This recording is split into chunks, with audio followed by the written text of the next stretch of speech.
kita mendengar bahwa Bupati dan Wakil Bupati Kabupaten Mandailing Natal mengevaluasi 100 hari kerja. Tapi di dalam poin-poin yang disampaikan oleh Bupati dan Wakil Bupati, ada 8 poin. Tak ada satu poin pun yang bersangkut pautan dengan pendidikan. Karena seharusnya sebelum kita mengamanahkan seseorang itu sebagai kepala dinas, kita harus pertanyakan dia. Apakah dia sanggup atau enggak sesuai dengan prosedur yang berlaku. Ya, voksinya. Apakah mental dia sanggup? Ini terkadang gadis-gadis ini mengundurkan diri hanya persoalan mental. Nggak tahan tekanan. Tapi inilah salah satu bobroknya kinerja bupati.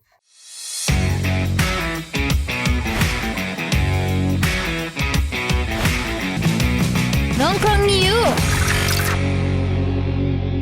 102,6 FM, start serasi suara, satu kata penuh makna pasti selalu di hati. Terima kasih sahabat Star FM masih setia bersama kami di 102,6 FM pada program Nongkrong Yuk, Muda Bersikap Dewasa, Dewasa Berjiwa Muda. Tadi kita sudah mengulas seputar latar belakang, tujuan hingga proses para narasumber kita atau para ketum-ketum kita nih ya sebagai pelajar gitu. Tentunya setiap orang, terutama nih mahasiswa, punya pandangan masing-masing, merupakan sebuah maksud saya pandangan masing-masing dalam organisasi itu, dan organisasi itu merupakan sebuah wadah untuk menampung pandangan-pandangan dan aspirasi dari setiap individu, baik itu kadernya maupun tidak. Yang pertama kali akan saya pertanyakan nih, dari sisi pribadi dan sebagai ketua organisasi, bagaimana pandangan pribadi masing-masing ketum terkait pada pendidikan kita, terutama di Kabupaten Mandailing Natal? Ya, siapa duluan nih? Bebas silahkan tuh. Mau dari Tum Nuzul dulu atau Tum Jepri dulu? Tum Jepri dulu. Ya, baik. Silahkan. Kalau kita melihat kondisi pendidikan di Kabupaten Mandailing Natal hari ini, dari sudut pandang saya, masih banyak persoalan yang belum dapat direalisasikan oleh pemerintah. Kemarin kita mendengar bahwa Bupati dan Wakil Bupati Kabupaten Mandailing Natal mengevaluasi 100 hari kerja. Tapi di dalam poin-poin yang disampaikan oleh Bupati dan Wakil Bupati, ada 8 poin. Tak ada satu poin pun yang bersangkut pautan dengan pendidikan. Ya kan? Semua berfokus di infrastruktur gitu ya. Padahal kalau kita melihat histori dulu waktu zaman penjajahan, yaitu terjadinya pemboman Hiroshima dan Nagasaki di Jepang, di mana yang sudah menghancurkan setengah dari negara itu. Tetapi rajanya nggak takut. Dia hanya mencari guru. Berapa guru yang tersisa di negara kita? Begitulah kiranya penting pendidikan di suatu negara. Karena kalau kita istilahkan, pendidikan itu di dalam tubuh adalah jantung. Ketika jantung kita bermasalah, pasti tubuh kita akan bermasalah. Benar. Yang jelas, ketika pendidikan Kabupaten Mandailing Natal ini tidak secepatnya kita evaluasi, kita perbaiki, jangan berharap daerah Kabupaten Mandailing Natal ini akan menjadi Madinah yang maju, Madinah yang madani. Sesuai dengan slogan kamu. Iya, itu. Jangan harap. Kenapa? Karena memang kalau kita bisa katakan ya, pelajar ini kalau kita bina, ke depan akan makin hebat dia. Karena pelajar adalah tingkatan dasar. Di mahasiswa nanti kita diajari berpikir secara kritis. Ya benar. Di pelajar kita masih dikasih materi pembinaan. Tetapi ketika kita sudah memberikan materi, yang jelas di mahasiswa dia sudah paham akan bagaimana pola pikir, kan semua. Benar. Nah, hari ini pemerintah daerah sangat-sangat kurang akan perhatian terhadap pelajar. Pendidikan, terutama pendidikan. Iya. Begitu. Kita bisa melihat dari fasilitas yang masih banyak yang kurang memadai.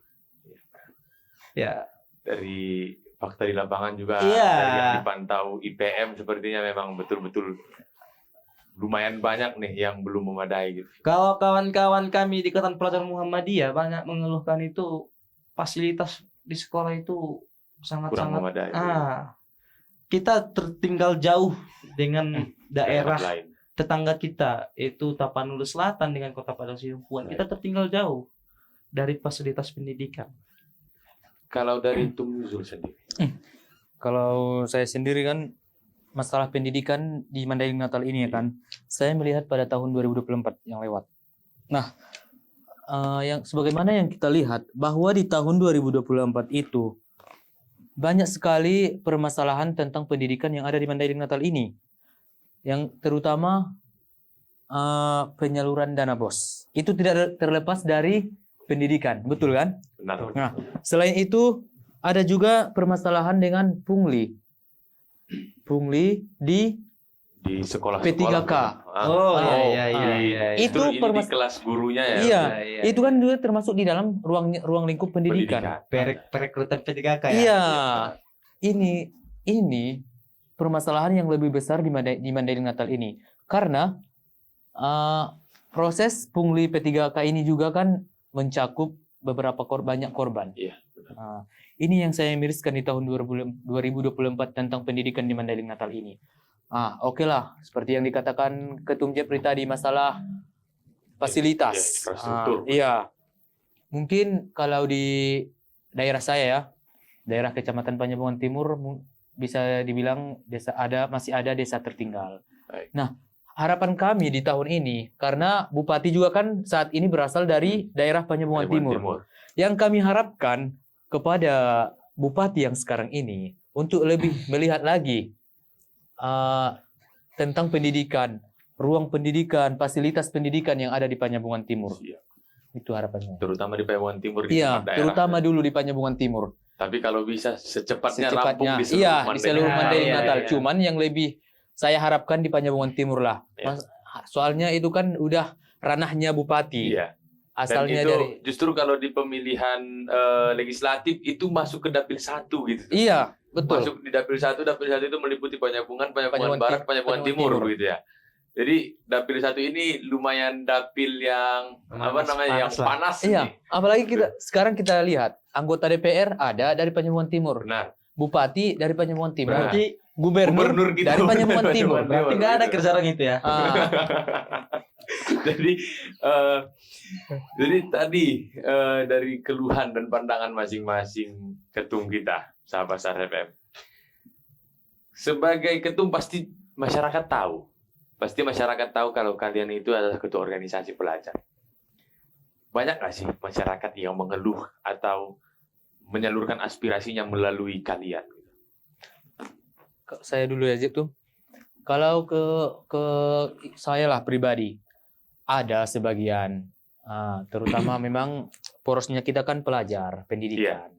Ada sebagian orang tua yang mengeluh terhadap saya tentang pendidikan. Contohnya di desa saya, di kampung saya kan. Bagaimana sistem pendidikan di situ? Nah, gimana?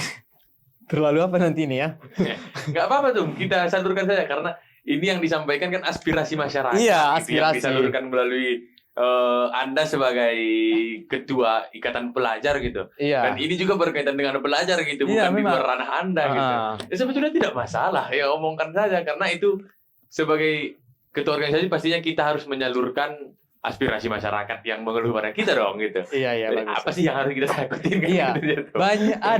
Bukan banyak mungkin belum, adalah yang Ada beberapa begitu. ya yang mengeluh tentang fasilitas pendidikan yang ada di desa saya, di desa Parempang. Toh kok banyak sih gini, anggaran dana bos kan ada, nggak mungkin yang nggak ada setiap sekolah kan. Iya benar. Nah, di situ masyarakat kan menilai dari luarnya saja. Iya, dari Kita luar kalau dulu, di ya. dalam kan kita nggak tahu bagaimana. Benar. Jadi di situ masyarakat itu menilai kok bangunannya seperti itu aja, nggak ada Tidak ada perubahan dari perkembangan, tahun, tidak ada iya perubahan, dari betul. tahun ke tahun nggak ada perkembangan. Nah, dana bos kan ada, apa dikelola dengan baik atau tidak itu kan kita tidak tahu. Iya. Kita hanya menilai dari casingnya saja. Kita melihat bangunan yang ada di SD itu dari tahun ke tahun Sama saja. sama saja, nggak ada perubahan. Menurun atau menurun. Tetap atau bahkan meningkat? Kalau dari segi Yang pasti bangunan meningkat tidak mungkin ya. tidak. Antara tetap atau menurun gitu. Mungkin tetap pada porosnya ya pada tempatnya saja. Yang paling yang bertambah di situ mungkin pagar itu aja dari tahun ke tahun. Catnya diganti. Iya, cat sekolahnya Tapi diganti. kalau untuk fisik yang benar-benar fisik itu tidak diperhatikan sama sekali. Iya, itu yang sering dialami. Tidak ada permajaan begitu. Tidak, cuman kalau dari di desa itu kan, kalau di kecamatan ada juga sebagian yang mengeluh. Ini deh sebagai ketua organisasi ada. Mungkin permasalahan di Panjabungan Timur yang paling sering terjadi yaitu, bolehlah melenceng sedikit ya Pak, Silakan. tentang mati lampu. Hmm. Bisa 5 kali sehari padam lampu di Kecamatan Panjabungan Timur. Itulah yang disuruh warga untuk menyampaikan aspirasinya kepada PLN. Yeah. So, orang itu kan tahu bahwa kita, selain saya ketua Ikatan Pelajar Nahdlatul Ulama, saya juga menjabat sebagai ketua Ikatan Mahasiswa Panjabungan Timur. Oh, oke. Ya, nah di situ masyarakat mengatakan bahwa harus menyampaikan aspirasinya kepada pihak PLN. Baik. Apa penyebabnya? Padam lampu bisa 5 kali sehari di sana. Dalam satu hari. Udah ya, pernah kita buat berita, udah kita masukkan surat juga ke PLN, kantor PLN, sampai sekarang belum ada respon. belum ada direspon dari Ya, lembaga yang itu mungkin yang dikeluhkan masyarakat kepada kami sebagai ketua. Ya, kalau dari Ketum Jepri sendiri. Kalau saya pribadi ada beberapa laporan ya dari masyarakat kepada saya. Ini bukan masyarakat, ini guru. Guru. Ini sama ketua kemarin. Berarti dari internal pendidikan Iya, langsung. Iya. Kemarin kami silaturahim dengan kepala dinas pendidikan. Pendidikan. Ya. Waktu itu masih Bang Ridwan Daulay. Bang Daulay, Awak juga oke. heran ini, baru menjabat udah ada transisi pimpinan. Ada apa sebenarnya di dinas pendidikan? Nah, ini yang kita permasalahkan Ini Iya. yang kita pertanyakan begitu. Iya. Jadi di situ sebelum kami jumpa dengan Bang Pak Kadis. Ridwan, Pak Kadis, Pak Kadis. ada beberapa guru yang datang situ. Ya. Kalau nggak salah sekitar 12 orang. Kalau Ke nggak lebih ya. langsung ke kepala Iya, dinas. Iya. datang kantor dinas. Sebelum masuk ke ruangan, kita sempat bincang-bincang kan tuh. Iya. Jadi orang ini menyampaikan bahwa status daripada honor mereka itu dipertanyakan. Kebetulan mereka ini statusnya adalah TKS. Tenaga kerja sementara. Iya, dari pemerintah. Baik. Honor daerah lah. Jadi mereka terus bekerja. Tanggapan mereka kalau hal dari kebiasaan, mereka mengatakan itu perpanjangan SK itu di 3 bulan di bulan 3 Bulan 3. di awal tahun. Nah. Itu perpanjangan SK. Sehingga mereka sampai hari ini masih bekerja. Tetapi dari bulan 1 sampai bulan hari ini mereka belum pernah menerima gaji Sama dari sekali pemerintah belum daerah. ada gitu. Bayangkan betapa sakitnya mereka yang sudah meluangkan waktu, yang bisa kita katakan menguras pikiran. Harapan mereka menjadi seorang guru kan sebenarnya adalah juga menghidupi keluarga. Iya benar. Tetapi pemerintah daerah tidak memikirkan hal demikian. Pemerintah daerah terus berdalih dengan peraturan-peraturan presiden yang baru dikeluarkan, sementara mereka sudah honor dari tahun sebelumnya. Sebelum presidennya. Ya, begitu. di dalam peraturan presiden itu dasarnya adalah tidak boleh merekrut honor baru. Artinya setelah peraturan itu dikeluarkan, seharusnya itu baru berlakunya. Honor yang baru tidak boleh lagi direkrut. Iya. Tetapi ini sudah honor yang berkelanjutan dari periode-periode sebelumnya. Tetapi tidak ada perpanjangan SK. Karena itulah dalih mereka dari Dinas Pendidikan. Baik. Sehingga banyak keluhan dari guru-guru kepada kami, bagaimana kondisi kami hari ini? Saya masih memiliki anak bayi. Hanya saya lah yang bekerja. Gimana hati kita sebagai pemerintah? Apakah kita tidak kasihan dengan orang itu yang sudah meluangkan waktu dari pagi hingga siang, hingga pulang kerja, tapi tidak ada 1% pun dibayar. Bahkan bulan-bulan begitu. status mereka di BKN itu tidak ada. Tidak masuk dapodik juga semalam. Tidak ada. masuk dapodik juga. Artinya mereka tidak memiliki harapan untuk diangkat jadi pegawai. Bayangkan itu. Mereka sudah honor bertahun-tahun. Ada Tapi kemarin sempat tuh yang 13 tahun. iya, Sudah 13 Selama tahun. 13 tahun mereka datanya tidak ada di dapodik. Iya. bayangkan betapa Tidak sakit. terdaftar gitu. 13 tahun, 10 tahun mengabdikan diri, mengajar untuk suatu pekerjaan yang baik. Tapi pemerintah tidak melihat kinerja itu semua. Di lain itu, ada juga masyarakat yang bertanya sama saya. Ini biasa ini kan di ujung-ujung masa pembelajaran ya. Masyarakat itu bertanya, emang kalau ngambil ijazah itu harus bayar ya? Bayar. Oh, Ya kan? Ini adalah satu budaya sebenarnya di Mandailing Natal. Di sekolah-sekolah, baik di sekolah negeri hingga swasta, itu seringkali kalau mau ngambil SKTL contoh, SKTL harus bayar 50.000. iya. Bahkan ada yang 100.000. Dengan alibi sumbangan. Iya, pembangunan. itu dia. Begitu dia. Artinya orang itu juga pandai kali kan buat satu alibi, seolah-olah orang itu nggak salah. Iya. Jadi dibuat dengan judul sumbangan pembangunan. Ah, Sebelum kau tanda tangan isi sumbangan dulu seberapa ikhlasnya katanya. Tapi kalau bisa Cuman ditargetkan. Ah, Ada tapi kalau targetnya. ada Harus juga segini. sekolah yang menentukan harus 50.000, kalau nggak 50.000 nggak dikasih. Berarti kalau orang tuanya nggak mampu, berarti adalah kendalanya nanti dalam pengambilan dari ijazah. benar pasti. Miris kita nengok itu kan. Dan itu sudah menjadi budaya sampai sekarang. Iya. Itu. Itu sebenarnya tindakan-tindakan pungli yang menutup dari istilah pembangunan. Padahal kalau kita bisa katakan ada anggaran dana bos, orang itu selalu berdalih ini uang adalah untuk upah. Untuk nulis ijazah ini. Oh, ya. Itu dalih orang itu, Benar. sobat. Tetapi berarti apa fungsi dana bos ini? Kenapa harus Kenapa harus diupah orangnya? Iya. Dan terkadang gini, terkadang yang menulis itu padahal bagian dari sekolah itu Ah, sendiri dan merupakan pegawai negeri Iya. sipil Iya. yang digaji oleh negara dari uang pajak-pajak rakyat, dari uang yang diberikan rakyat begitu. Kenapa kita harus memberikan tambahan? Iya. Padahal kita tidak memakan waktu dia begitu ya. Itu yang harus kita pertanyakan sebenarnya. Berarti ini terkesan bahwa dinas pendidikan tidak pernah mengawasi sekolah-sekolah kita.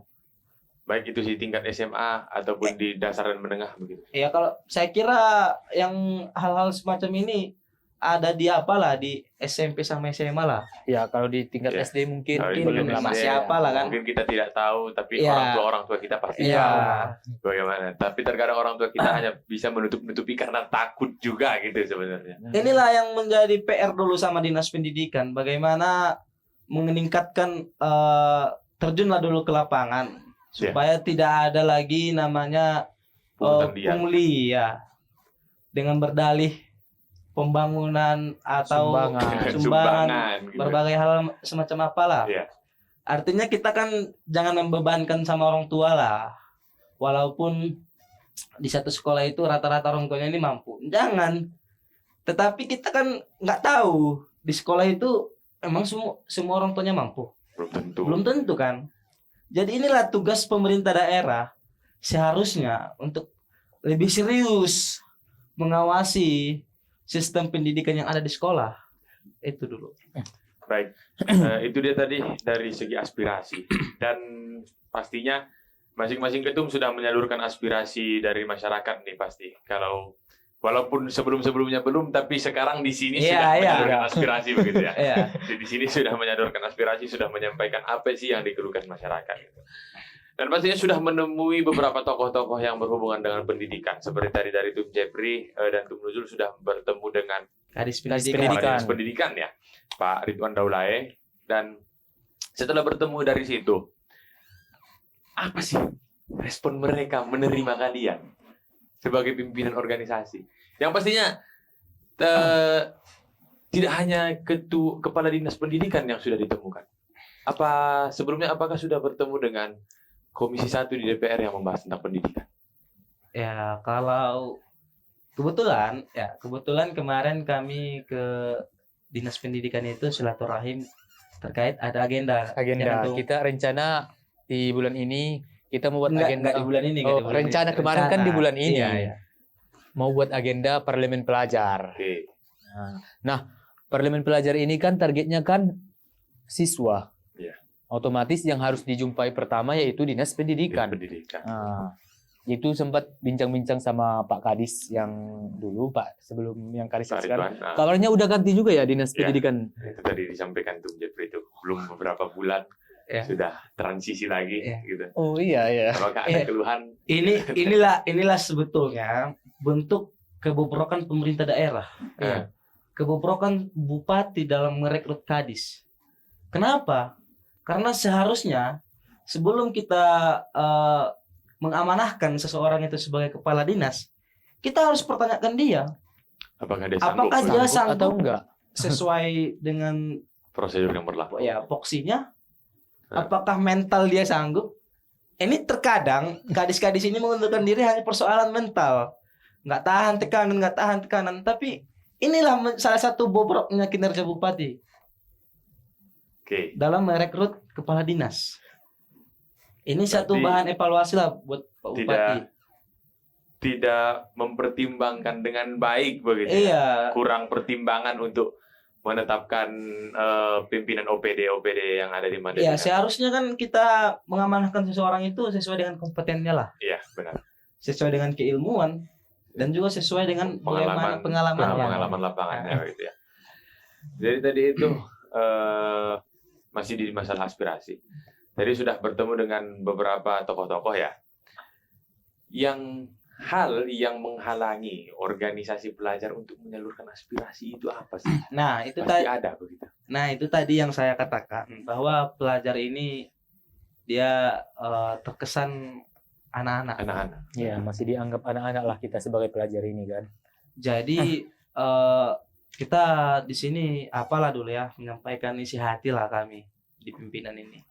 Terkadang pemerintah daerah itu ketika kita ingin berdiskusi, berdialog dengan mereka, padahal kita sebenarnya rakyat, kan begitu. Seharusnya ketika rakyat datang, itu kita harus sambut baik. Kalau kita pemerintah yang baik, Ya, kan seperti itu. Jadi Jadi sesuai dengan negara kita yang menganut demokrasi terpimpin ya. Kekuasaan berada di tangan rakyat Iya. dan sepenuhnya dari rakyat oleh rakyat Rakyat untuk untuk rakyat rakyat. begitu ya. Jadi pemerintah ini selalu mengatakan ya Adinda buat dulu surat audiensi. 4 bulan yang lalu kami melayangkan surat audiensi sama Bupati Kabupaten Mandailing Natal terkait agenda kami parlemen pelajar. Sebetulnya parlemen pelajar ini adalah satu gebrakan yang sangat-sangat baru di Kabupaten Mandailing Natal ketika kita bisa merealisasikannya. Dari zaman Pak Amru sampai Bupati yang sekarang belum ada kegiatan semacam ini di Kabupaten Mandailing Natal. Melibatkan pelajar dalam Iya. parlemen begitu. Jadi kami sudah seperti yang tadi kami katakan, kami sudah koordinasi dengan Dinas Pendidikan. Kami juga sudah koordinasi dengan Komisi 1 yang di situ dihadiri ketua, anggota sama ada beberapa pegawai. Alhamdulillah dari Komisi 1 responnya sangat baik dan sangat mendukung. Artinya Komisi 1 di sini siaplah jadi mitra kami dalam mensukseskan kegiatan parlemen pelajar. Parlemen pelajar. Tetapi kita nggak bisa hanya berdiskusi dengan parlemen, Iya Iya. benar. harus juga dengan Eksekutif. eksekutif. Iya benar. Nah, jadi dari kemarin di sini ketua, dari kemarin saya sudah koordinasi dengan pihak protokoler, pihak protokoler bupati. Saya sampaikan bang, kami sudah 4 bulan yang lalu ini melemparkan surat audiensi, tak ada responnya. Jadi beliau selalu mengatakan saya akan sampaikan kepada pimpinan. Nah dalam hal inilah yang menjadi satu hambatan sebenarnya terhadap pimpinan-pimpinan organisasi untuk berjumpa dengan pimpinannya. Sebenarnya kita juga ingin jumpa dengan pemerintahan itu ada maksud dan tujuan. Kita diskusi itu kan demi kepentingan pelajar juga sebenarnya. Tetapi inilah yang menjadi satu penghalang bagi pimpinan bahwa pemerintahan ini terlalu menutup ruang lah terhadap Kurang organisasi-organisasi akses kepemudaan. begitu. Mungkin gini tuh, kepala-kepala ini mungkin mengetahui, ya mungkin surat udah sampailah mungkin Ya. kan, tapi mungkin tujuan kita itu menghadap sama pimpinan hanya urusan materi saja. Oke. Itu mungkin anggapan. Dugaan awal Iya, mereka. dugaan. Kenapa mereka mau audiensi? Iya, mungkin itu. Sebenarnya itulah apa kita ya di Kabupaten Iya. Mandailing Natal ini selalu menganggap bahwa Setiap yang mau jumpa, Ormawa OKP itu ketika menghadap ke pemerintahan selalu ujung-ujungnya materi. Inilah suatu budaya atau suatu pemikiran yang harus kita hilangkan. Sebenarnya saya sangat setuju dengan slogannya Pak Gubernur, Bang Bobi, kolaborasi menuju sumut berkah. Iya benar. Karena memang pada dasarnya pemerintahan itu harus kolaborasi dengan pihak-pihak manapun. Artinya selagi dia ini arahnya untuk kemajuan daerah, kenapa kita harus menutup ruang? Benar. Kan begitu. Jadi Nah. buka seluas-luasnya nih. Iya. Itulah saya herannya. Hanya di daerah Kabupaten Mandailing Natal ini yang sangat-sangat susah berjumpa dengan bupati. Saya kebetulan kuliah di Sidumpuan.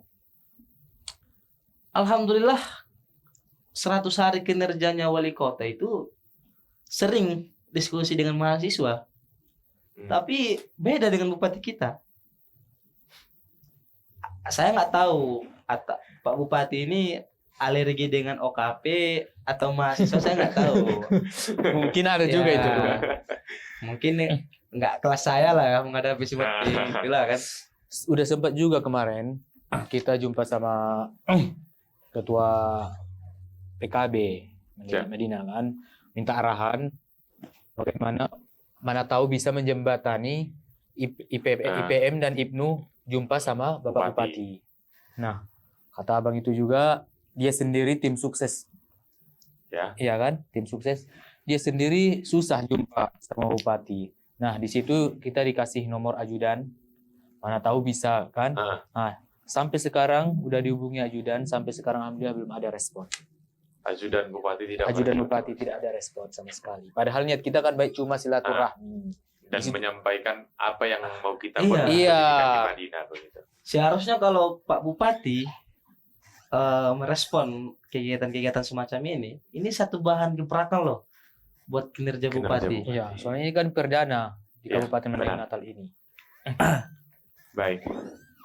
Ini tadi membahas tentang bagaimana menyampaikan aspirasi ya.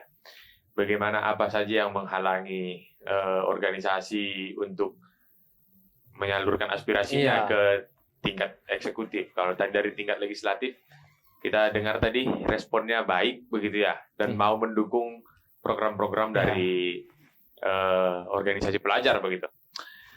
Kemudian dari kita menepi sedikit dari aspirasi, ini dari pandangan yang kita kumpulkan dan yang kita lihat secara langsung. Banyak problem pendidikan di Mandailing Natal. Seperti tadi yang sudah disampaikan tadi sebelumnya, ada bangunan yang tidak memadai. Dan ini saya baru lihat ada satu fakta. Kondisi yang memprihatinkan di SDN 311 Sampuran, Kecamatan Rantobae, Kabupaten Mandailing Natal yang terbakar pada 1 Januari kemarin. Dan sampai saat ini, ternyata belum ada inisiatif dari pemerintah untuk melakukan perbaikan, mau itu dari pemerintah ataupun pihak-pihak terkait. Dan bagaimana nih pandangan dari masing-masing ketua umum tentang problem-problem itu.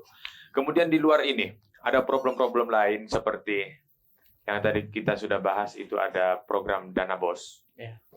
Yang kita tidak tahu internalnya bagaimana.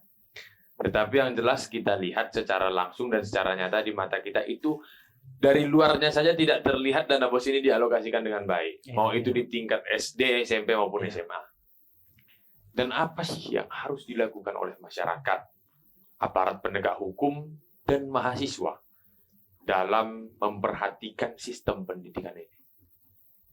Kalau saya pribadi ya, ini pandangan saya.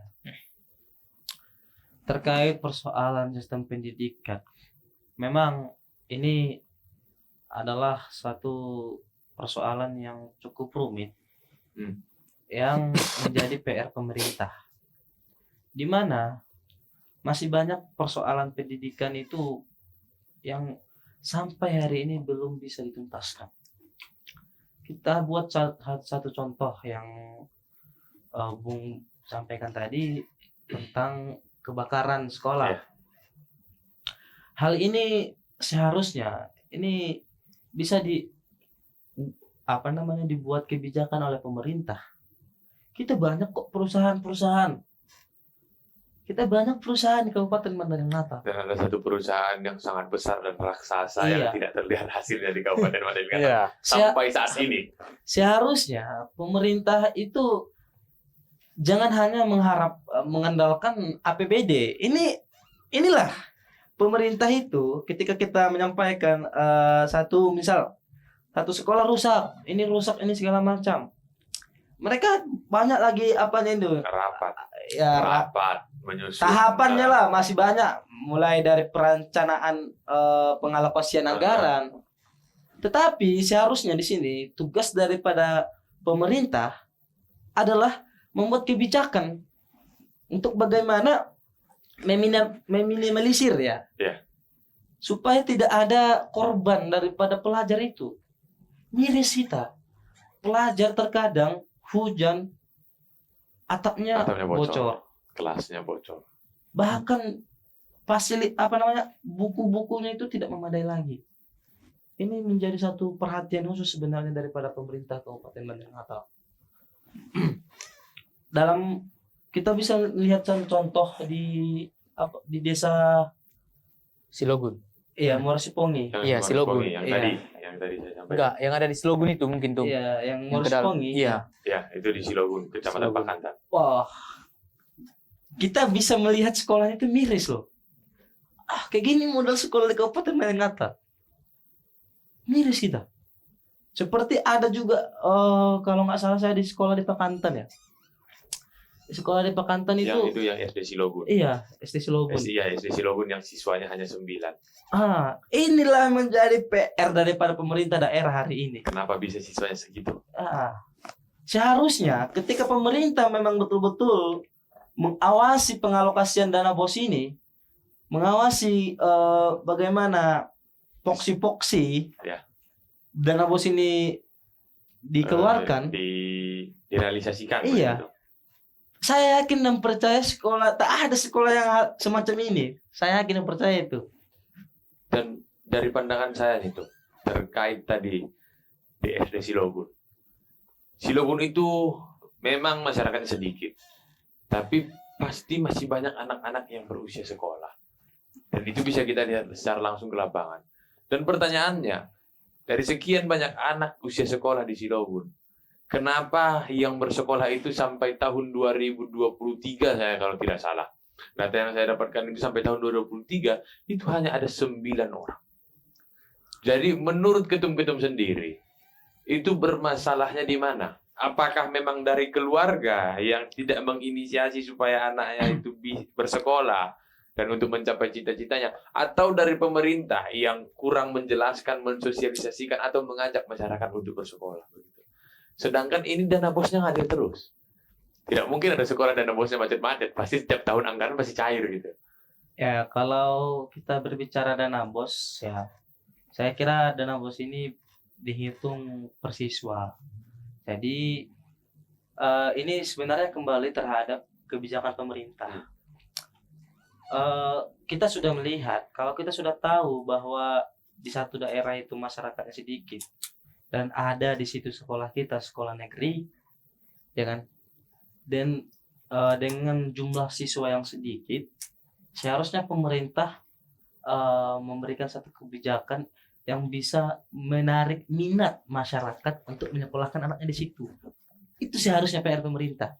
Supaya sekolah kita ini, sekolah negeri ini yang dibangun dengan APBD, yang dibangun dari uang rakyat, tidak menjadi korban tidak tidak Bisa lagi terasingkan. difungsikan lah supaya sekolah ini tidak beralih fungsi lah.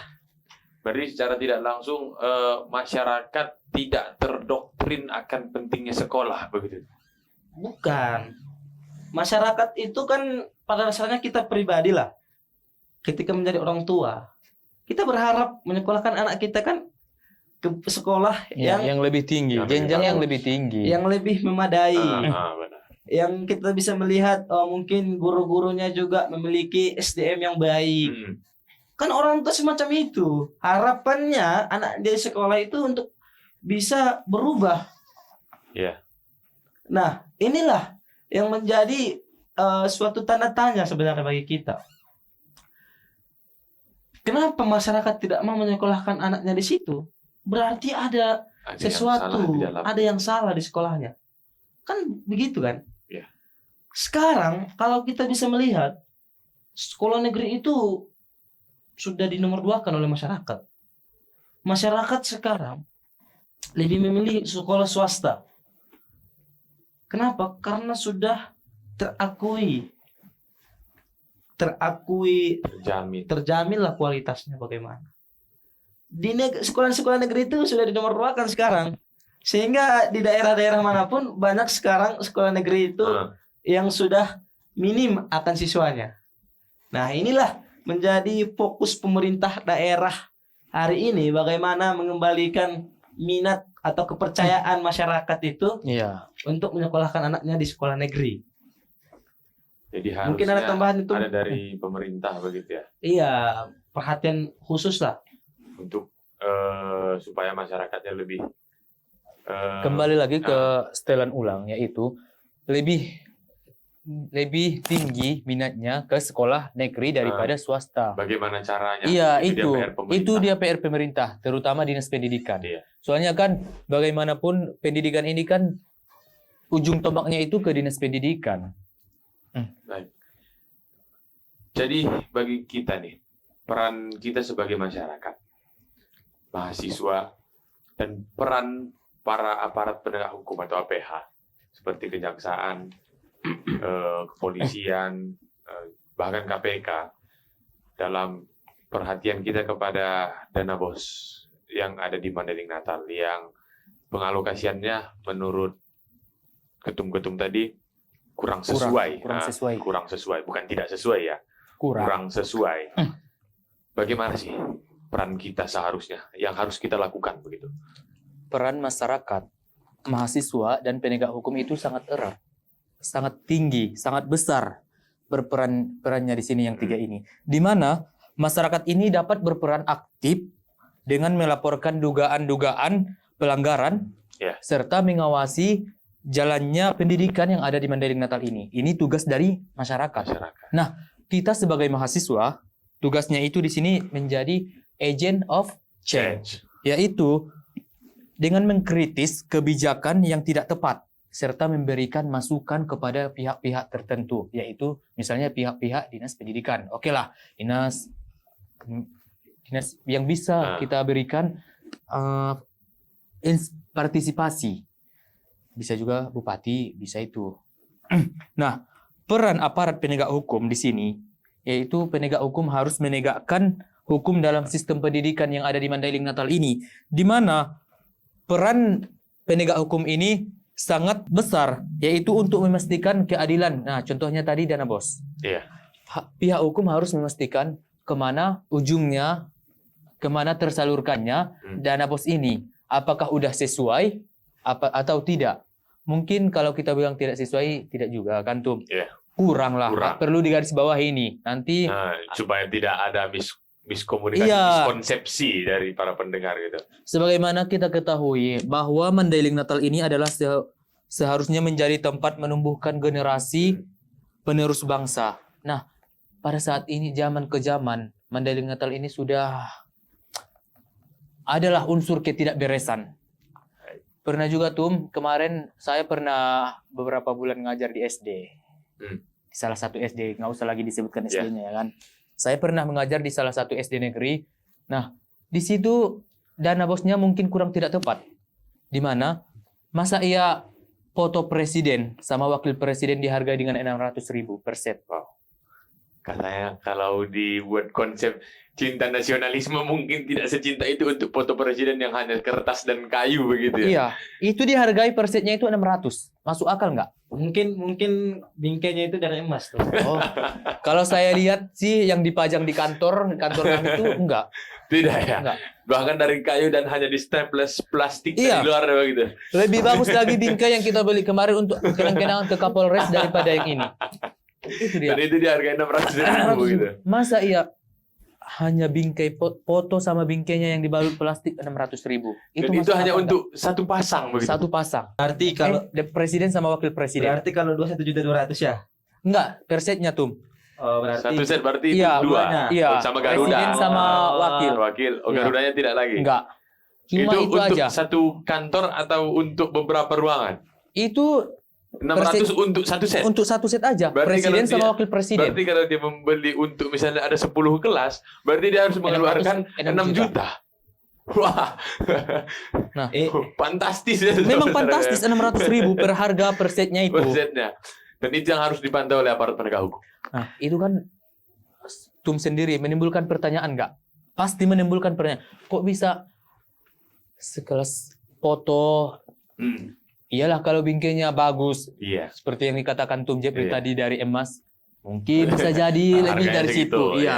Ini bingkainya biasa saja. Iya. Masa ia di harga per setnya 600? Sebagaimana kita ketahui bahwa pengawasan penggunaan dana operasional sekolah ini dilakukan padahal sudah jelas di sistem informasi pemerintahan daerah bahwa harga foto itu sekitar 80 sampai 200%.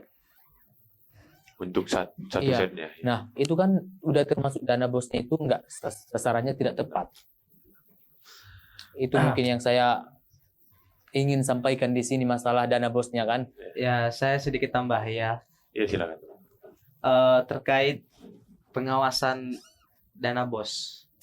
Ini sebenarnya bisa kita katakan adalah tugas kita semua, ya kan? Tetapi kalau dari segi fungsional kita sudah mengajukan lembaga-lembaga yang mengawasi penggunaan dana bos, yaitu inspektorat. Nah, di sini saya pernah menjumpai satu sekolah itu kurang lebih ada 5 tahun atau 4 tahun sekolah ini tidak memiliki tiang bendera. Bayangkan, Jadi kalau upacara Berarti upacara tidak ada. mereka Tidak ada, tidak begitu. mengadakan upacara. setiap hari Senin tidak ada upacara. Nggak ada upacaranya. Ini bisa saya pertanggungjawabkan ini. bisa dipertanggungjawabkan. Iya. Jadi inilah salah satu contoh konkret di depan mata kita bahwa kurangnya akan pengawasan daripada pihak terkait. Nah, ketika semisal pemerintahan terkait ini turun tangan, pasti mereka akan mengetahui apa sih kejanggalan-kejanggalan yang ada di sekolah itu. Kan begitu. Iya. Dana bos ini kan pada dasarnya dihitung per siswa. Yang jelas kalau kita katakan sudah dihitung per siswa, berarti sekolah sudah menghitungkan apa kebutuhan-kebutuhan yang menunjang beroperasinya sekolah ini. Kan begitu. Cukup tuh? Cukup. Atau ada lagi yang mau ditambahkan tuh? Kalau saya sih mungkin harapan ini bukan Ya, menambahi harapan, Silakan Saya harapan tertarik- dan solusi menurut ketum-ketum. Saya masing-masing. sangat tertarik dengan SD yang ada di Pakantan itu, Slogun. SD apa tadi namanya? Silogun ya. Silogun. Itu saya sangat tertarik untuk berkunjung ke sana. Kemarin sore saya melihat video salah seorang YouTuber Mending Natal, siapa namanya tuh? Roji ya, kalau nggak salah. Ah, Ya kan? Dia kemarin ngeplok ke sana. Mas, foto bupati sama wakil bupati terpampang jelas di SD itu. Sementara tindakan dan upaya bupati terhadap SD itu tidak ada sama sekali. nah, di SD, spanduk, iya, di spanduk yang Di di luar spanduk. begitu. masa ia hanya foto saja, tindakan dan Tindakan. upaya tidak ada ke situ. Nah, ini sih harusnya yang menjadi PR besar untuk Dinas Pendidikan agar terjun dulu untuk melihat SD Silogun itu. bagaimana, berapa jumlah muridnya, bagaimana Sistem sistem pendidikannya. pendidikan yang ada di sana, bangunan, infrastruktur segala Iya. macam. Perlu itu Tidak dinas pendidikan. tidak hanya SD Siloa Buntung, semua SD di Iya. Kabupaten Mandailing Natal ini memang harus Memang betul-betul Harus betul-betul memang dipantau. Iya. pihak terkait dulu. Cuman ini kan SD Silogun ini kan gimana ya? Udah Desa memang terpencil. iya, memang desa terpencil. Dan infrastruktur jalan juga setahu saya ke sana kurang memadai. Kurang. Kalau mobil setahu saya harus Itu- 4x4 dan harus memutar dari Sumatera Barat. Kemarin begitu. saya lihat videonya kalau mobil pun nggak bisa mungkin Nggak masuk. bisa. Soalnya itu jalannya jalan setapak ke sana melewati hutan. Itu pun jalan-jalan tidak ada pembangunan di situ. Melewati pohon-pohon karet. Jadi orang juga kalau mau bermobilisasi ke Mungkin kalau mau pakai mobil hanya setengah jalan. jalan. Iya. Jadi mempersulit mobilisasi masyarakat untuk ke pusat Iya, daerah mungkin ya. itu juga salah satu alasan dari warga itu tidak menyekolahkan Ah. anaknya. Mungkin kan toh begini-begini aja. Iya, akses Mau- mereka untuk iya. menjual barang-barang atau produk-produk kebun mereka pasti lebih susah Iya. gitu karena infrastruktur yang Soalnya kan kurang. di situ cuma ada SD aja. Tamat Ah. SD kan nggak ada lagi. Iya, harus ke Mending SMP. ya udah nggak usah sekolah lagi. Hmm. Soalnya mau ke selanjutnya Mau ke SMP juga harus jauh turun ke Iya. bawah begitu. mungkin itu sudah satu alasan buat masyarakat yang ada di Silogun. Baik. Kalau dari Tum Jepri ada tambahan lagi tuh? Ya kalau saya lihat ya, ini sebenarnya kurangnya kebijakan, kehadiran kebijakan pemerintah terhadap kondisi pendidikan yang ada di Kabupaten Mandailing Natal. Kita melihat sumber daya alam di Kabupaten Mandailing Natal ini sangat kaya. Ya, benar. Dengan begitu adanya PT SMBP, Mas Mining, emas kita banyak, tetapi pemerintah tidak mampu menggunakan ini secara efektif. Seharusnya ketika pemerintah membuat satu kebijakan, katakanlah dia perda, ini bisalah yang menguntungkan terhadap masyarakat. Perusahaan-perusahaan yang ada di Kabupaten Mandailing Natal ini kan mengeluarkan pajak. Yeah. Tentu akan mengalami yang namanya kenaikan PAD, pendapatan anggaran daerah. Anggaran daerah.